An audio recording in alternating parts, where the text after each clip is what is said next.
we hear? We are starting to see some light.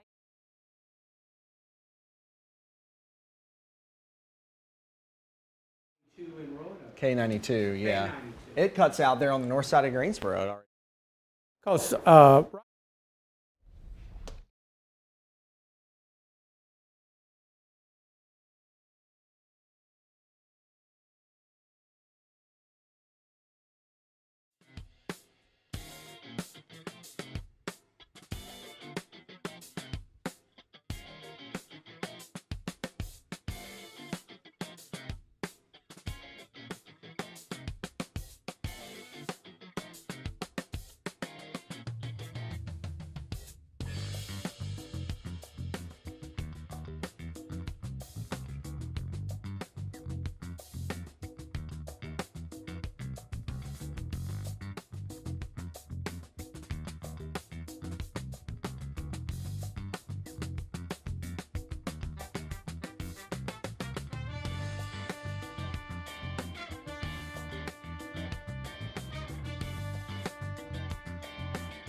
Good morning, and thank you for joining us on After GMS, a very important segment today because a lot of you have questions about Hurricane Elsa. Excuse me, woo, take that back.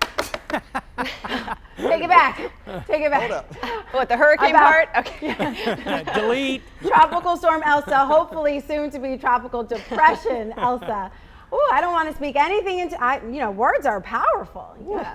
Take it back when you can. All right, I'm Tracy McCain here with Megan Malaris. We have our team of meteorologists, Christian Morgan and the Ed Matthews. Yeah, so obviously the names, the technicalities have changed as this storm has strengthened and weakened over the course of this past week. But those aside, it could still bring us a lot of rain today.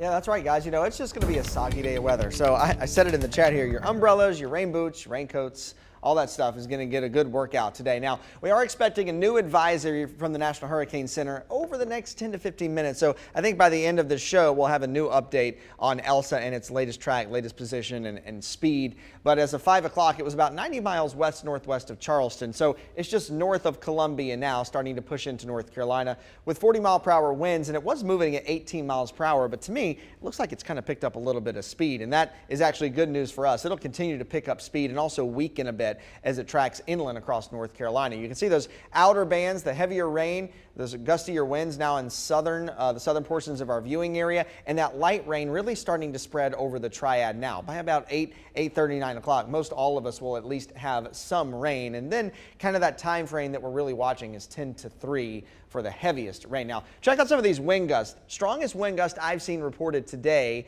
in South Carolina was that 54-mile-per-hour gust in Myrtle Beach with one of those stronger bands of Elsa as it pushed through. Now notice 24-mile-per-hour gust near Charlotte. That's close to where the center of the storm is right now. So it's not really about whether if you're in the center of the storm or if you're on the west side of the storm. It's where you are about 100 to 150 miles on the east side of the storm. That's where those stronger wind gusts are going to be and where the heavier rain is going to be. But by about 3 o'clock, 3 or 4 o'clock, this thing is moving out of here. Our rain is tapering off, and we'll actually start to see some things quieting down, clearing out as we go into your Thursday night. As far as the rain totals go for the Triad, generally around 1 to 2 inches looks likely. Of course, a little more to the east and a little less to the west. And some of that really heavy rain may lead to some flash flooding concerns in those typical trouble spots. But overall, the flash flooding risk is pretty low for us. It's it's much more significant further east of the storm that you go. So really from points Raleigh and over to the east of I-95. Same thing goes for that tornado risk. Even though our risk is very low here in the Triad, it's not zero. So we'll watch just in case some of these showers and storms are able to start spinning, of course, just with that general rotation motion of a tropical system. But again, much better chance for a couple isolated tornadoes are going to be east of that I-95 corridor. So bottom line for us, it's just a rainy and windy day here in the Piedmont. Some 30 to 40 mile per hour gusts are going to be possible. And again, that 1 to 2 inch range for rainfall here in the Piedmont. I don't expect there to be widespread power outages or issues. And again, that tornado risk is very, very low, but it's not zero. So that's something we'll be keeping an eye on for you. Meanwhile, rain's going to help hold our temperatures back quite a bit too today. We'll be in the mid and upper 70s, but as you go into the dinner time hour, 5, 6 o'clock, things are really starting to improve. Partly cloudy skies on the way tonight. It will still be muggy though, upper 60s to near 70 degrees for those overnight lows, and then it's a return to very typical summertime weather heading into the weekend. Upper 80s to near 90 Friday, Saturday, and Sunday, and we'll run that chance of an isolated shower or pop-up thunderstorm each of those afternoons, but that has nothing to do with Elsa. Elsa will be long gone from here. All right, well, Elsa on the move on our radar. Let's get a real-time look before Elsa closes in on the Triad, though. Yeah, as several of you are already mentioning in the chat, you're seeing some light rain start to pick up throughout the Triad area. We see our maps here, our live cameras looking quite gloomy. WFMI Denise McMillan has been monitoring conditions on the ground in Greensboro. Denise, you've had your rain gear handy. Are you using it yet? Not yet. I think I've got a little ways to go. It's not raining that hard here downtown Greensboro, but it has begun to. It's just a light drizzle right now, but we are expected to have a pretty messy morning this morning with soaking rain and high winds. I'm going to take a step out so you can see what it's looking like right now downtown Greensboro. The roads are wet and vehicles are getting a nice rinse. And what we're hearing from officials is that they are prepared to handle any situations that arise. And Guilford County Emergency Management says they've been preparing since earlier this week. They have stakeholders keeping an eye on the forecast. They're monitoring and have agencies ready to respond to any flooding. And Duke Energy also has crews on standby in case of any power outages. There's actually several hundred linemen in the Triad on standby for this storm. And officials say things should be fine, but they are prepared. And I'll continue to be here downtown Greensboro, keeping an eye on conditions and this storm as it makes its way into our area. Live downtown Greensboro, Denise McMillan, WFMY News 2. All right, this is the time that you can get your questions about Elsa answered by our meteorologist. Yeah. And the first one, Ed Matthews, goes to you because you are now holding the umbrella this way. Yes. Yeah, there you go. It's light rain, but it's raining pretty steady. All right, so tell us about what we are going to see within the next few hours as Elsa starts to really start impacting the Triad. Well, initially the rain is light moving into the Triad this morning, but just south of the Triad, you get closer to the South Carolina border. That's where the heavier rain is. So I think by around 10 or 11, 12 o'clock, we're going to get some pretty heavy downpours here in the Piedmont. And based on the current speed, it's moving to the northeast at 18. We're going to get a new advisory here in just a couple of seconds. And with that fast movement, it's going to move in and move out pretty quickly today. So we think the impacts here in the Triad with both rain, and some of it could be heavy at times with tropical downpours, and also maybe 30 to 40 mile per hour wind gusts, will be between about 10 a.m. this morning and about 3 o'clock this afternoon. And then after 3 o'clock, although we'll probably see some showers well into the evening with a little wraparound moisture, the system will move up into southeastern Virginia rather quickly. I think it's going to be interesting when we get the new advisory in just a few minutes to see, first of all, is it still a minimal tropical storm or is it weakened to a depression? Hopefully it will have weakened somewhat even further. And also it's going to be interesting to see if it's moving quicker to the northeast. The quicker we get it out, the better things are going to be for the Piedmont and really for North Carolina. So, of course, the rain is hazardous for drivers out on the road, but the wind is also a big concern because of the impact it can have on the trees and the power lines. So, Brenda Malone wants to know, will we have power outages in North Carolina today? There will be power outages in North Carolina. That's mainly going to be down east, though. I don't expect there to be any widespread power issues today. You know, a 30 to 40 mile per hour gust may be able to take out power in some places across the Piedmont, especially if it's able to bring down a small tree or something like that. But I just don't see widespread power outages or power issues or really any widespread damage from this today. It's mainly just a soggy and windy at times kind of day. And the wind's not going to blow 30 to 40 miles per hour all day long. It's going to come, you know, at times. There'll be some strong wind gusts from time to time here and there, but don't see this being a super, super windy day of weather, and I really don't see us having any widespread damage or power issues today. All right, so Ed, you got the next question. Someone wanted to know about the possibility of tornadoes, or at least the risk of it, and Amanda Whitfield just typed in, how about thunderstorms? So what type of storms will we see? It'll be mainly a tropical rain event for us. We couldn't rule out a few isolated storms. So most of the bad weather is going to be east of the center of circulation. So with the center expected to move near the Raleigh-Durham area this afternoon, it looks as though the greater threat of even just run-of-the-mill thunderstorms will be east of Raleigh. We've already had a tornado near in Robeson County. That would be in the Lumberton area, and right now we have one for Horry County, South Carolina. That's along the Grand Strand and the Myrtle Beach area. So it's not a zero threat. When you've got a big organized circulation of wind and thunderstorms, there's always the opportunity that if we were to get a strong or severe thunderstorm, it could spin up an isolated tornado. But I want to emphasize, for us here in the Triad, a very, very low chance of that, with a greater chance again towards Raleigh and Fayetteville and on down into eastern North Carolina. That's going to be the eastern side of the storm. So speaking of the geographical regions of the storm, we've had several viewers weigh in about what they're seeing where they are. From Asheboro to Snow Camp, some light rain. Dwayne Young, one of our weather spotters, he is at Caswell Beach, where he says things are really just starting to get going with the breeze and the rain. So can you walk us through kind of where, again, in our state, Christian, we will see the most rain versus wind, and who really won't get much of anything? Sure. You know, we've been talking a lot about this over the last few days about being on the west side of this storm. And if you looked a couple minutes ago, there's almost no rain, there's almost no wind on the west side of the center of that circulation. And that's really kind of where the Triad is going to fall. We're going to fall right in the middle of that. So most of the rain, most of the wind is going to be on the east side of the storm. So really kind of a nice dividing line is that I-95 corridor. Everything east of I-95, that's where the heavier rain totals are going to be. And somebody in North Carolina is going to get 2 to 3 inches of rain out of this today. It's probably going to be down east from Raleigh points to the east. And that's where that better chance of some of those isolated tornadoes are going to be as well. Like Ed mentioned, we've already had a couple tornado warnings in eastern North Carolina this morning. And that's where probably most of those that we see today will be. It's especially as far as the rain goes and as far as the wind goes as well. There was that 54 mile per hour gust that was registered down in Myrtle Beach earlier today. And again, that's about 100 miles to the east of the center of circulation. So the further east you are, the worse off these conditions are going to be. But again, this is not going to be a storm that we really remember in North Carolina or that we really look back on.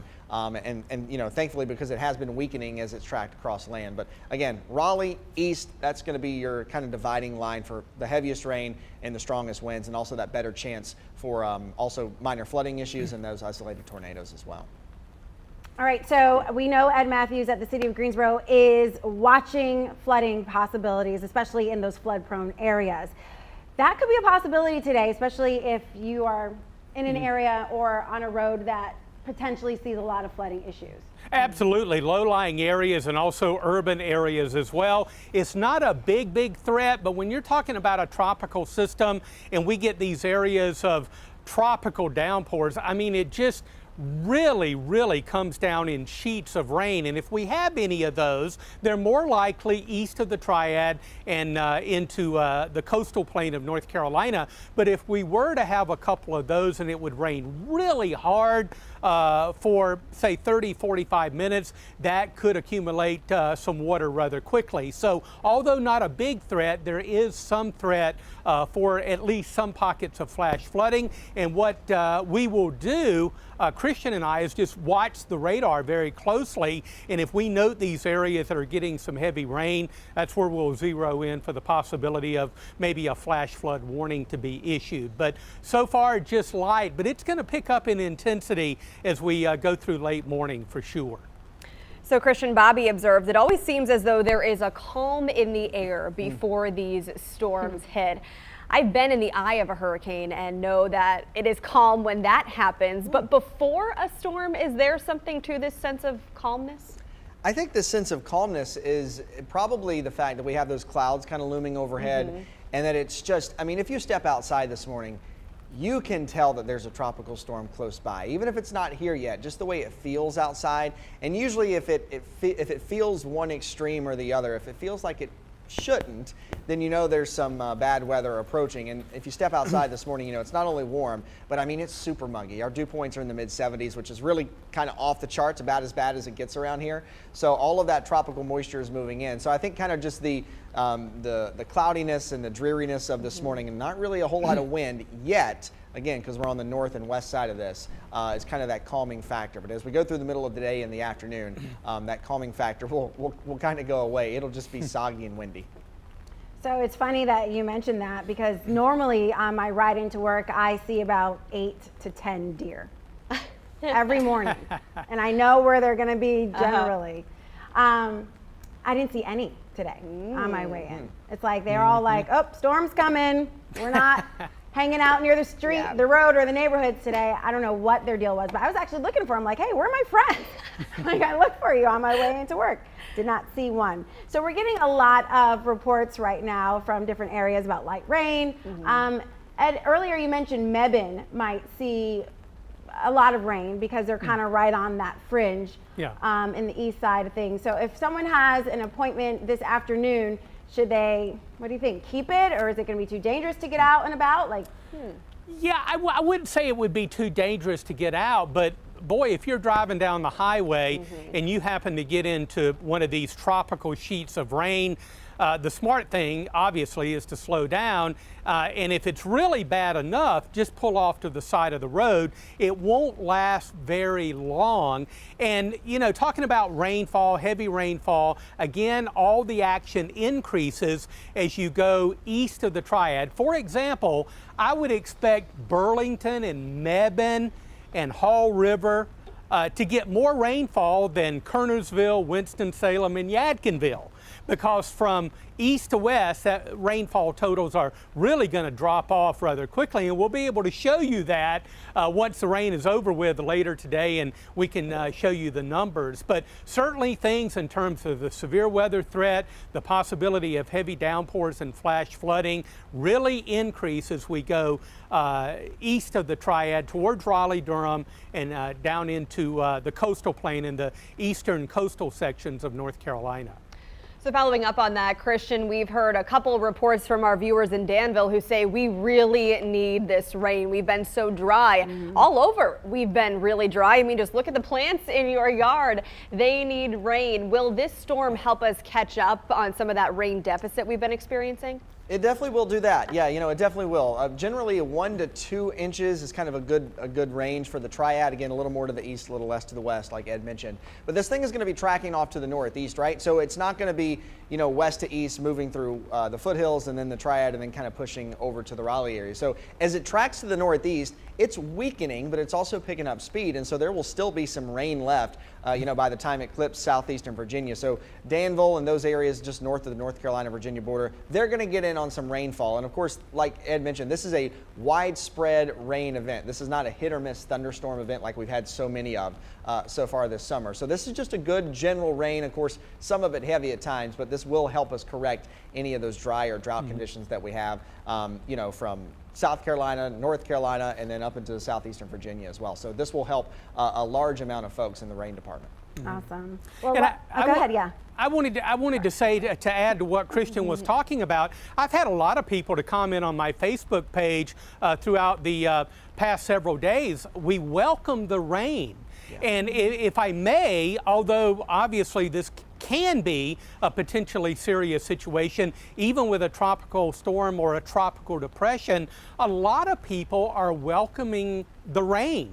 The much needed rainfall. Again, this is much better scenario than if we had a major hurricane that was moving up by Raleigh-Durham as we head through the afternoon. And quite often, with this being more of a widespread rain event, we really welcome these somewhat weaker tropical systems to bring some beneficial rain because it's more widespread. Now, having said that, you know, there's a possibility of severe weather, isolated tornadoes, mainly down east, flash flooding. So sometimes you can, you know, in terms of the rainfall, the needed rain, you can get a little bit too much at one time. But we'll keep an eye on that and let you know if there is any flash flooding. But and this is rare. Usually it's a hurricane brushing by, but thankfully this time a tropical storm and hopefully eventually weakening to a depression pretty soon.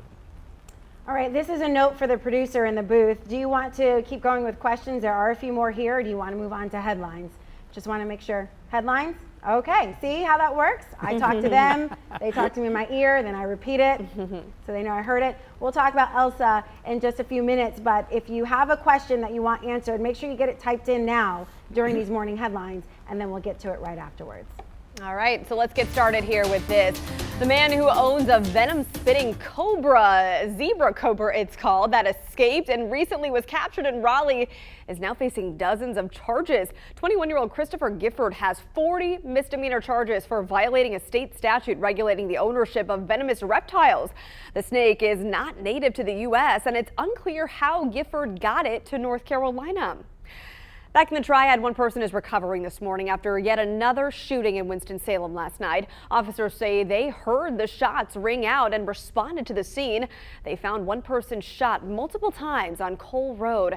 That person is now in the hospital. Police do not believe this shooting is random, and we'll keep you updated on what else they learn.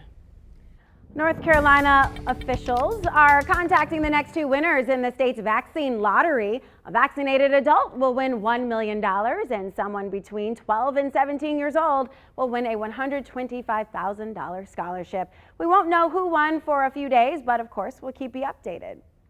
Today's career fair in Winston-Salem is on, but organizers are moving it inside due to rain in the forecast. It is on the lower level of Haynes Mall, right next to Belk. It's from 10 a.m. to 1 p.m. today, and you can apply for several jobs, 300 of them at companies including FedEx, Ashley Furniture, Lowe's Foods, and Compass One Healthcare. All this information is on our website, WFMYnews2.com.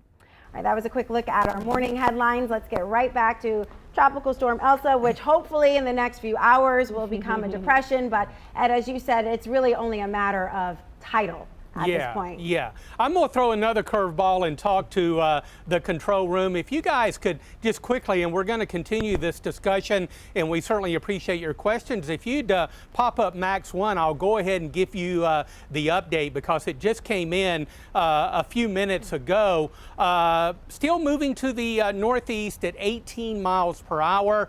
It's 45 miles, the center of circulation, 45 miles to the west of Florence, South Carolina. It hasn't picked up in forward speed, but it's moving along at a pretty good clip. Northeast at 18, a minimal tropical storm. Winds at 40 miles per hour, and that's an 8 o'clock advisory. We'll have a new updated advisory coming up at 11 o'clock, and that'll be a new forecast track as well. These intermediate advisories do not give us an updated track, but we'll have one of those at 11 o'clock. And of course, Christian will cover all of that on WFMY News 2 at noon. Note that little, while we're on the graphic here shortly, notice that little polygon over Myrtle Beach. That's a tornado warning there.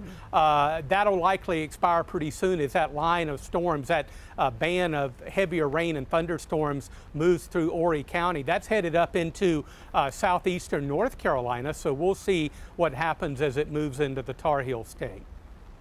All right, so some folks are just now tuning in and might have missed our earlier discussion about the time frame of all this. Christian, you said this is really going to be a fast-moving storm. Patricia wanted to know what to expect in the evening hours, specifically around 6:30 tonight. Will it almost be gone by then? it'll almost be gone by then. So mainly this time frame we're watching, you know, light rain is falling across most of the Triad now by this point, but it will pick up in intensity from south to north as the storm pushes north. So main time frame we're watching is from about 10 a.m. this morning until about 3 p.m. this afternoon, and that's when we'll likely have our heaviest rain, and we'll also have some of those gustier winds around 30 to 40 miles per hour at times. But after about 4 o'clock, 4 to 5, 6, 7 tonight, the rain really starts to taper off, and this thing gets out of here pretty quickly. So we really start to improve very fast after that big band of rain moves through, especially because, again, we're going to be on the west side of this storm in the Triad, and the further off to the northeast it goes, the further west we get. So our conditions will really improve around dinner time tonight, and then just partly cloudy skies is what we're left with for tonight. There could be some leftover moisture that may be enough for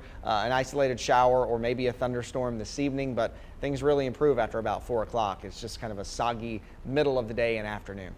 Yeah, which is actually kind of perfect for people. If you had to go to work this morning, you're already at work, all the rain and wind is during the day, and then when you get in your car to go home, if you have a traditional work schedule, which we do not, by the way, then you should be good to go. Well, we certainly do hope so. One other question here about that. I couldn't help but notice, Ed Matthews, when I saw the track of the storm, it almost looked like it was directly south of us in Columbia, the eye of the storm right now. Yeah, the center of circulation, again, between Columbia and Florence.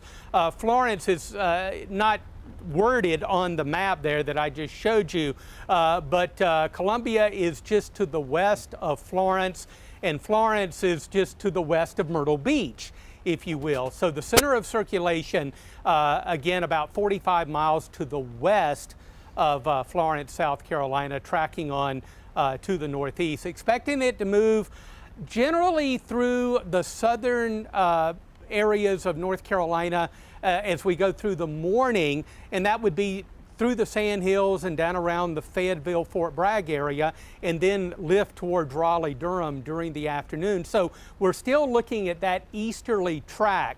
With one of the advisories yesterday, it shoved it farther to the west towards Mebane, and this morning it shoved the track back a little bit farther to the east. And they vary from time to time, from advisory to advisory as we get new information. But it looks like the center will move by the Raleigh-Durham area as we go through the afternoon, and that's going to push the heavier rain onto the east and northeast of the center. You know, that's where most of the heavy rain has been, northeast of the center this morning by a couple of hundred miles. The rain already moving into areas of North Carolina and some of that heavy, but the storm is still near Florence, South Carolina. So as it moves by Raleigh-Durham, by then all of that heaviest rain is going to be up into Virginia. All right, I can't help but not mention Jason's comment, Christian. He's really worried your hair is going to hold up in this wind, but he really should be asking Ed that because Ed's the one stuck outside. I tell you what, well, I got my umbrella. I had to wake it up. It's going to get a workout for the rest of the day now that the rain is here. Again, light rain now, but it'll continue to pick up in intensity with some of the heaviest rain from around 10 o'clock and on into the afternoon. So Christian and I will be watching radar very closely, and we'll keep you updated throughout the day. All right, let's take it home, guys, with one final look at the forecast. People might replay this throughout the day. Yes, indeed. Want to show you the latest advisory, 8 o'clock advisory again, 45 miles west of Florence, South Carolina. That's where the center of circulation is located. Moving off to the northeast at 18, so it's moving at a pretty good clip, but that clip to the northeast hasn't gotten any faster.